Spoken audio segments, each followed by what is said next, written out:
Thank you guys so much for joining us for this episode of the Complete Student Podcast. We're so excited to be joined by Miss Hope Valentine today. And Hope is a licensed counselor here in Bellevue, Nebraska. She's got many years of experience and expertise in grief, stress, anxiety, depression counseling.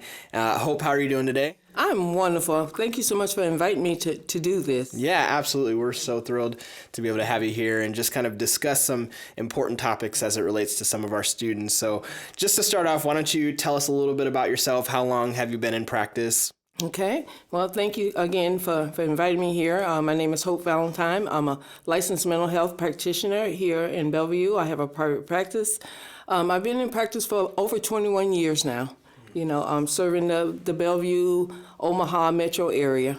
Awesome. So what would you say made you interested in counseling? Was it something that like you just found that you were naturally good at? You were sitting down with people, talking to them, and just kind of, were giving them advice? Or like, how did that kind of passion stir up in you to want to go into counseling? Well, for the sake of time, I wouldn't necessarily consider it a natural gift. I would really consider it to be a gift from God. I consider it to be a calling. It didn't start out so naturally for me. I spent 20 years, I'm a military veteran with the Air Force. I retired from the military. I have always had a knack for solicited or unsolicited advice.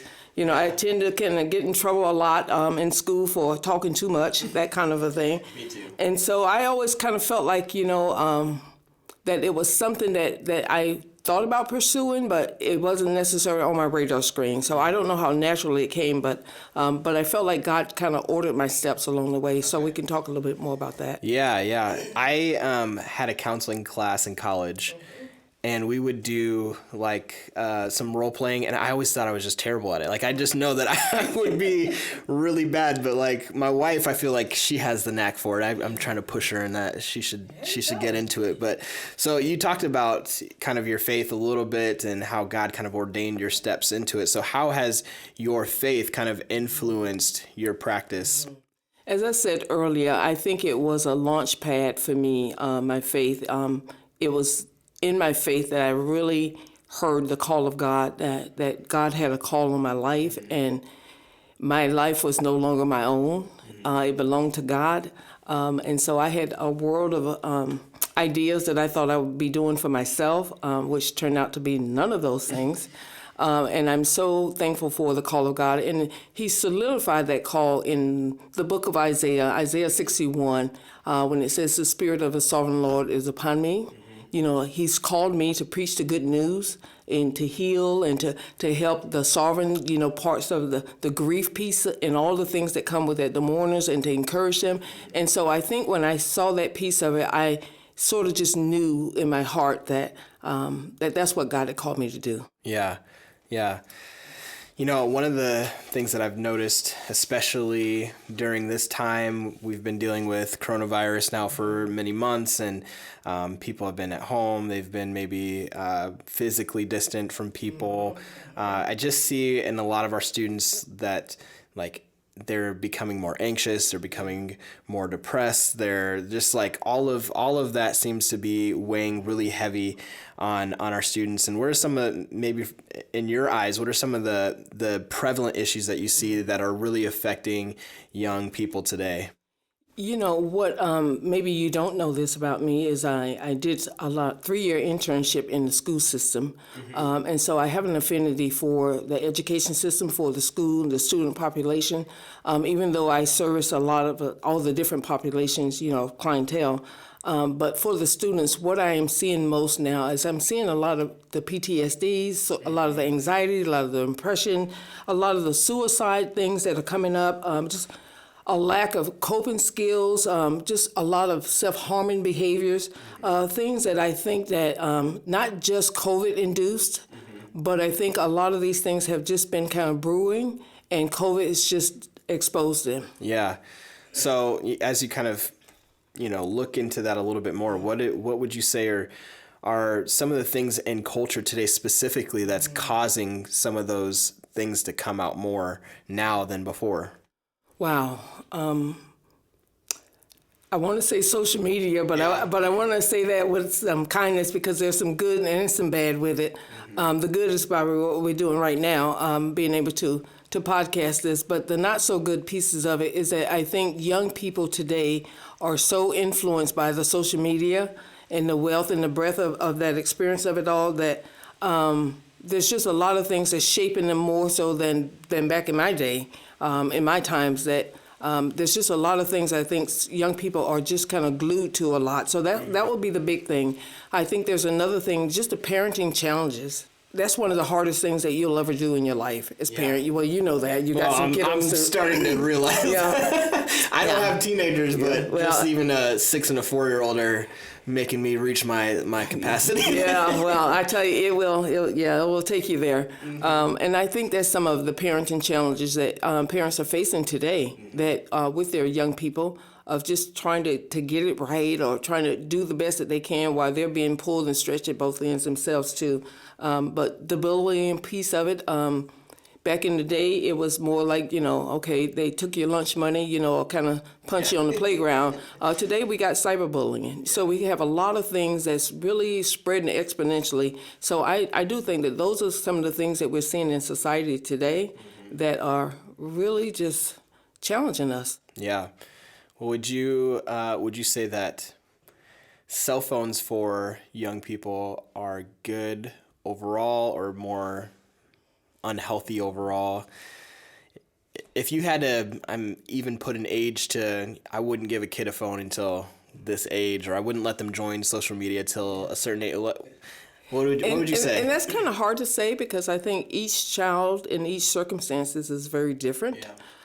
So it's kind of hard for me to say what I would do. I know with mine, the last one, she constantly asked me how old does she have to be to get a phone. Yeah. And her comments were that everybody's gotten one. And I said, well, no, not everybody. And she said, Mommy. I go, no, you don't. So, and so she was 13, when she got the phone, stuff on it. And that was because I felt like that things were a little bit different then. Nowadays, I think each parent has to make that kind of decision. And likewise, each parent has to own the consequences of that decision, too. Right. Yeah. One of the things that I'm also seeing just kind of with all that's going on and, the anxiety and the stress and all of those things that are going on, I guess I'm seeing just this sense of like, we don't really know what to do, right? Like we don't really know what to do with all of that. And, when people are thinking about, oh, tomorrow is coming and like, I got to go to school or I've got this going on. Like I sense that's even thinking about tomorrow brings a lot of anxiety to our students. And oftentimes it's when they're at home. So my question is kind of what are some steps that when students are at home and they start to feel those anxious feelings, they start to feel kind of uncertain about the future or whatever it might be, what are some steps that they can take to kind of help in those times of feeling anxious? One of the things I want to say about anxiety is that oftentimes we get it confused with a lot of other mood disorders. Anxiety is that kind of behavior where we're always forward thinking. We're thinking about, obsessing about the future, the what ifs. I sort of call it like the nervousness on steroids. Okay, yeah. The butterflies that we would normally get that we can kind of manage that piece of it, but it's almost like those butterflies on steroids with a humongous appetite that we just can't seem to satisfy those things. And a lot of that really comes from, even from the parents. I tell parents, whatever you worry about, is typically what your kids will worry about. Whatever you're anxious about is typically will just kind of trickle down. And so I think some of the things that I find that students, the advice I would give them, which I'm not really good about giving advice, but suggestions I would make for them, is try not to stay isolated. Typically in this culture today, between the games and the phones and everything, people feel like they have at their disposal everything they need. Yeah. So they tend to spend a lot of time alone. And so I caution them to have just a good, healthy support network. You got parents, you got pastors, you got, educators, you got other people, coaches, you got a lot of people that are accessible to you. And so I tell kiddos that, you can do that. You can reach out to some of these people. Just don't stay isolated. Yeah. And when you say isolated, you mean like physically isolated, because I think a lot of our students will feel like, oh, if I'm playing video games, I got my headset on and I'm talking to my friends, so I don't feel isolated, or I'm talking on my phone. So you're talking about like a more physical I'm talking physical. isolation. Absolutely, absolutely. And one of the things I didn't mention is that there's a humongous stigma with mental health. So that's a bigger problem today, I think, for young people, because they don't feel like they should reach out to get help. They feel like they can do this, on their own. And for some cases, yes, maybe they can. But some of the things I would say, not only just the isolation piece of it at home, but I would caution them to just elevate their self-care, prioritize that. I'm amazed at the young people that just don't see the need for self-care. They see it as just kind of this interruption of life, inconvenience, one more thing. Sleep is a big thing. They just don't sleep well, they don't eat well, they don't, exercise. Oh my God, what is that? Exercise, they just don't, and so you're trying to say that has a big impact on your mental abilities.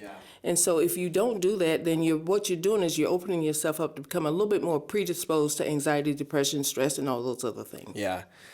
So you mentioned earlier, you just said that like sometimes we confuse some of these terms, anxiety, with other mental health terms. So can you kind of define for us then what's the difference between anxiousness, stress, and depression? Kind of those three things. How would you define them differently?